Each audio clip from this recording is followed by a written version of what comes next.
Հա, եկեք արդեն գանք այդ նեոլիցիան հեղափոխության շրջանը, փաստորեն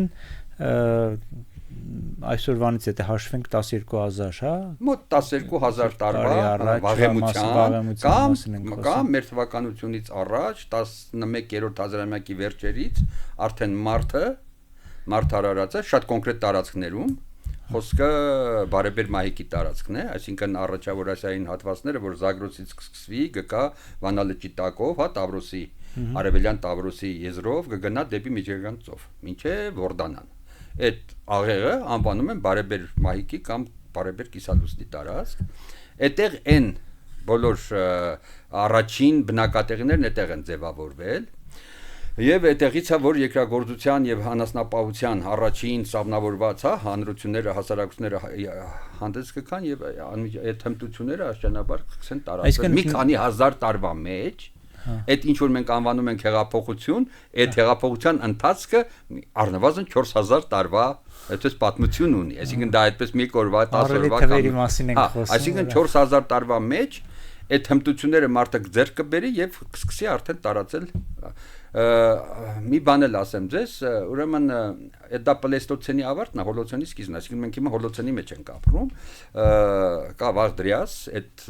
14000 տարի մեզանից առաջվա մինչև 12000 տարի սկսում է կլիման կտրուկ փոփոխվել։ Ձևավորվում է այն լանդշաֆտը, որի մեջ այսօր մենք ապրում ենք, հիմնականում, էլի է փոփոխություն կրել, բայց հիմնականում այդ փոփոխությունները բերեցին կենթանական աշխարհի, բուսական աշխարհի կտրուկ փոփոխություններ։ Հիմա մարդը պետք է հարմարվեր։ Ամենահարմարվելու ամենալավ տարբերակներից մեկը այդ բարեբեր կիսամահիկի տարածքն էր։ Թե չէ մարդը փորձել է երկրագործությամբ զբաղվել նաև Հնդկաչինում, Չինաստանում եւ այլն, բայց միայն առաջավոր Ասիայի, հարավ-արևմտյան Ասիայի այս տարածքներում ձևավորված արտադրող տնտեսությունն է, որ սկսեց տարածվել եւ քաղաքացիների ամբողջ Եվրասիայի մեծ մասի Փաստորեն գյուղատնտեսությունը որպես այդպիսի հիմքը Մերձավոր Արևելքն է եւ առաջավոր Ասիան է։ Այո։ Այստեղ է եղել ամենանպաստավոր պայմանները, որպեսզի մարդը ցաներ ինչ որ մի բան եւ գյուղատնտեսությունը այլ հացազգիների երկրագործության այն հատվածը որտեղ մի ուրիշտեղ բրինձն ավելի շուտ են սկսել ընտելացնել եւ այլն բայց դա չէ որ տարածվեց աշխարհով մեկ ինչու ծորենա ինչի հացազգիները ինչն էր առավելությունը այսպես է նախ առաջի հերթին մինչեւ էս կարծիք կար մինչև 90-ական թվականներից հետո ուրեմն մի քիչ այլ մեծ քանակության պեղումները այլ պատկերացումների ուրեմն նոր դաշտ ստեղծեցին մինչև 90-ական թվականները կարծիք կար որ Լևանտի հարավային շրջաններում այսօրվա ուրեմն Իսրայելի տարածքն է, հա, եւ Հորդանան, Պաղեստին, հա, Պաղեստին այդ հատվածներում, քանի որ այնտեղ կար նատոֆյան մշակույթ էր հայտնաբերվել, այսինքն դա արդեն վերին քարիդարի ավարտական փուլերի ուրեմն հուշարձաններ են եւ այլն այդ մարդիկ արդեն սկսել են